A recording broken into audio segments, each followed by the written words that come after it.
Well, ripple effects and strong opinions are still flowing out of a lengthy interview with President Trump on NBC's Meet the Press over the weekend.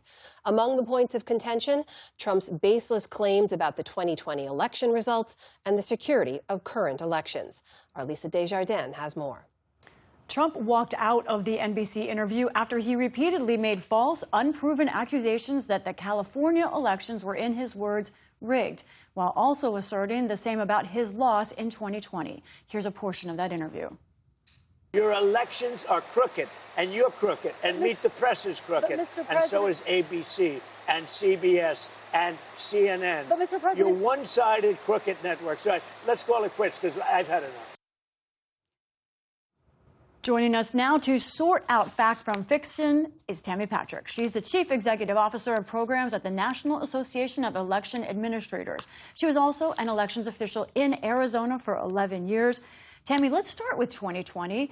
We're still talking about this, unbelievably, but 6 years later, what do we know about any evidence of fraud in that election? well, it's great to be here talking about the 2020 election once again. It's important to remember the 2020 election was audited, it was recounted, all court challenges were heard and ruled on, and there was no evidence to dispute the official results of who won the 2020 presidential election. It's long past time we move on. Now, President Trump does want one thing that is generally popular in polling, and that is the idea of more voter ID. But he also wants some very unpopular ideas like banning voting machines and, in addition, limiting or entirely banning mail-in voting. And he is actually taking action on that front. So under his order, the Postal Service itself last week proposed new rules. They would standardize ballot envelopes, but also would require that states give the federal government all the names and addresses of every voter that is slated to get mail-in ballots. That, of course, faces some serious court challenges. But I want to ask you, for those skeptical about mail-in voting, which has been a drumbeat for President Trump since 2016, what do you say to them about the chances of fraud from mail-in ballots?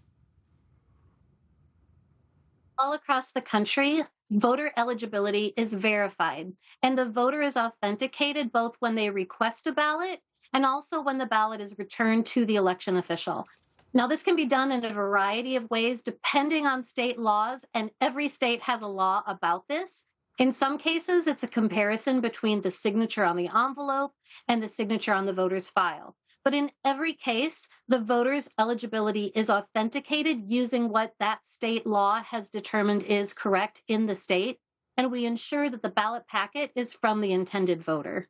Do we know how hard it is to fake a signature in that case?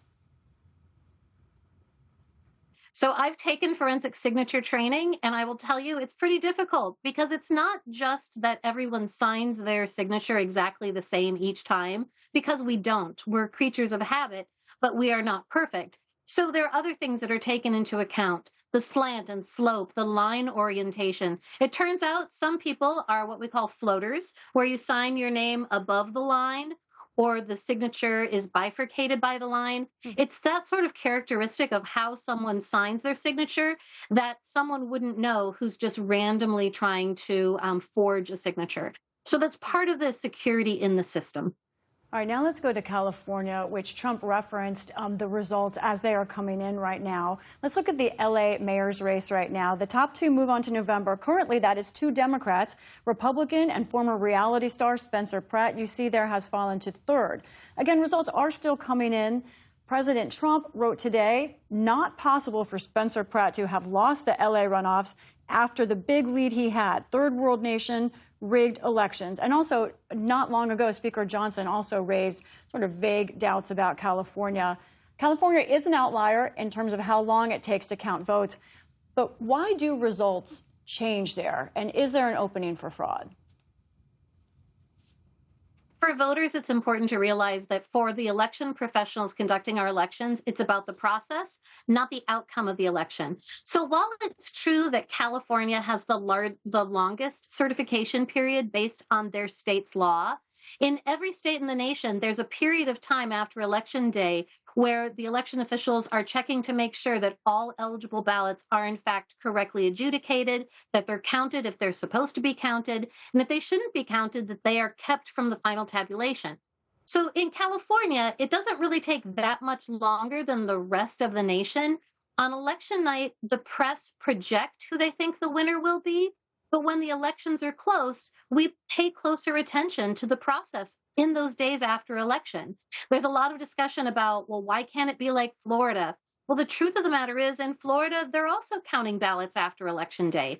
But unless the race is close, people are not paying as close of attention. So what's really important here to understand is that part of the reason it takes a while is because of the security of the system. And it's not so much that it's opening up for fraud, it's the fact that it's securing it from any other influence outside of the voter's intent on marking their own individual ballot. In just our last few seconds here, we know there are some documented instances of fraud that conservatives track, some alleged, some proven. The Heritage Foundation, a conservative group, cited 43 in 2024. But that doesn't mean that these are mass attempts at fraud. Are these generally just individual cases in our last few seconds? It is. I mean, I want to make really clear that voter fraud is exceedingly rare. The number of instances is not zero, but it's also not in the triple digits, even as millions of ballots are being counted. We can't point to a single election where voter fraud changed the outcome of the election. And don't get me wrong, we want to make sure that's as little as possible, but that's why election professionals all across the country have so many security processes in place. And that's why our elections are transparent and observable, with observers able to watch as the whole process plays out, no matter how long it takes. Tammy Patrick, thank you for covering so much ground in such a short time. We appreciate it. Thank you for having me.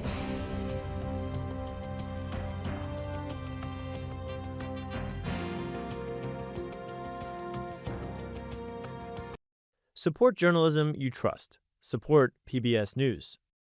Donate now, or even better, start a monthly contribution today.